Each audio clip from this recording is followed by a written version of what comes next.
wasn't as tricky as you think, because Paul, our director, was so damn organized. So you'd show up in the morning, 9 o'clock, and you'd start to rehearse like those big action sequences. We break them down into big chunks.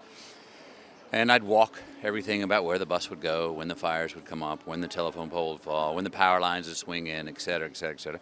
I'd walk it a couple of times. And then I'd go get in the bus and I'd drive it at like 5 miles an hour very slowly, calling out the marks.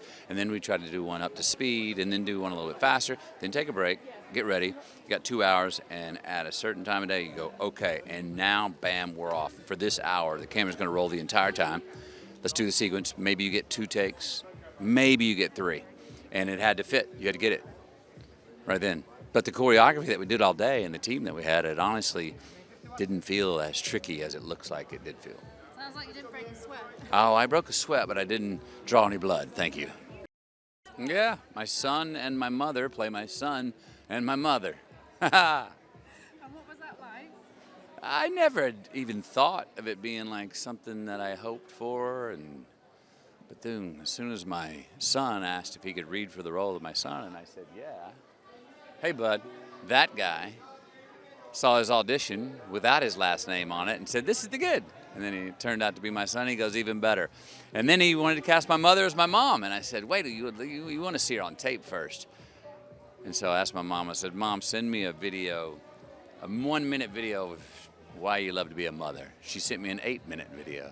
I showed it to him and he goes, that's it. So he cast her, cast my son, and there we were in scenes together for a few days. It was, it's something that'll be cooler and cooler as time goes by, because that'll outlive us.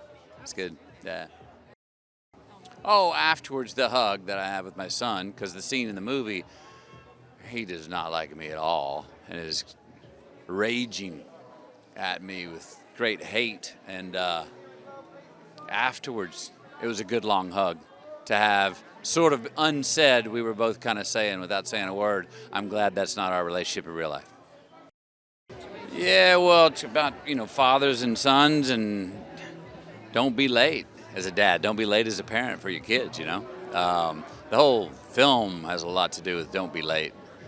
And do you get second chances? And if you do, don't punt them down the road so far, because that window may close and you may not have it. So that's the nightmare, the situation that I'm put in. And a lot of people in this movie are put in that situation where it's too late. Or is it? Yeah, find out.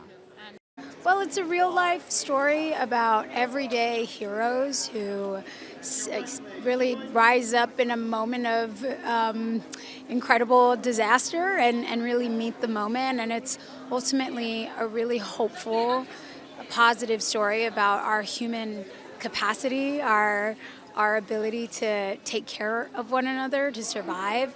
And, hopefully it honors the people who lived through the Paradise Fire in 2018. Yeah, of course. My real life heroes are all the everyday people that I grew up with who made everything feel possible in my life, They're everything from, my mom, my teachers, a friend's parent who, showed up or reached out in an important time, and everyday heroes are my heroes. It was a wonderful experience. It was untraditional the way the film was shot. Paul, who is really masterful and so experienced, had a very unique way of shooting this film, and we always felt so supported and like we had the trust of Apple. And it's exciting that the platform is so wide and that so many people around the world are going to get to see the film at the same time.